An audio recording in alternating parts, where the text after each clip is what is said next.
It's Wednesday, and this is Scratching on Project Lifesize. Hooray! 6 o'clock in the morning. Oh, what a beautiful thing! Yeah. So who's our greatest support? Tree tracks! Tree tracks! There's the cutie pie husband, whom I love, obviously, and who, even though he irritates me and aggravates me, when I need him, he's there. And you know, marriage is hard, people. Marriage is being with someone all the time, and you still get irritated, but it's learning to work past the irritation.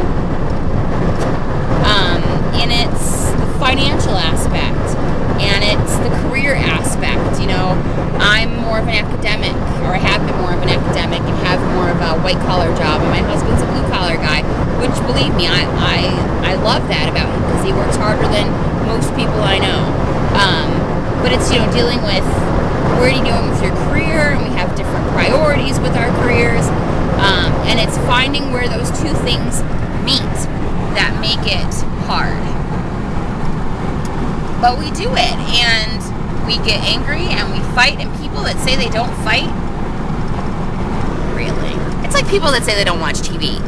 I don't want to hear it. You change and you grow. I mean, I feel fortunate that I didn't get married till I was 30, because in my 20s, I was changing every 5 seconds, and I'm not just talking about my underwear. I got married, I was more established in who I was.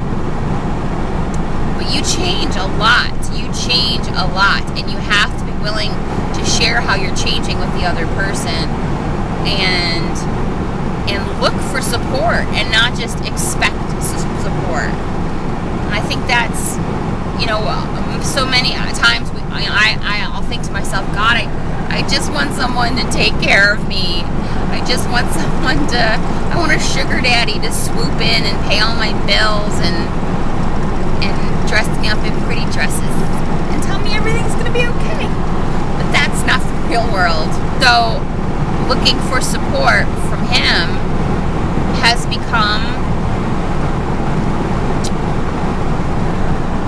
easier. There's so much stuff going inside my head that it's not always evident what's going on. And I think once or twice when we first got married, or when we first started living together and everything, he would say the whole, "What's the matter?" And I would say, "Nothing." And he'd say, "I'm going to ask you one more time, and then if you don't tell me, I'm not going to think about it again and sit here and stew over it. I'm just going to let it go." And so, you know, he taught me early on that I need to ask for what I need from him. And it's amazing. It's amazing. But he loves me for who I am, and still thinks I'm sexy. You know, says things to me that, you know, you want to hear, and things I don't want to hear. And he will tell me straight up if I'm being bratty or selfish, or, you know, and I don't always agree. No, I do not. But I always listen. And I always love him.